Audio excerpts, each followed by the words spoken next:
السلام علیکم ورحمۃ اللہ وبرکاتہ۔ بسم اللہ الرحمن الرحیم۔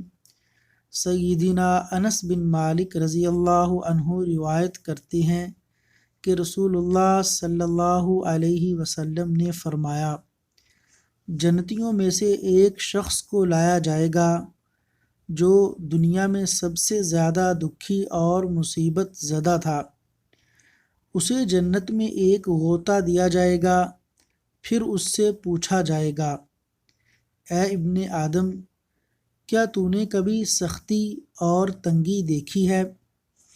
کیا تیرے ساتھ بھی سختی کا گزر ہوا؟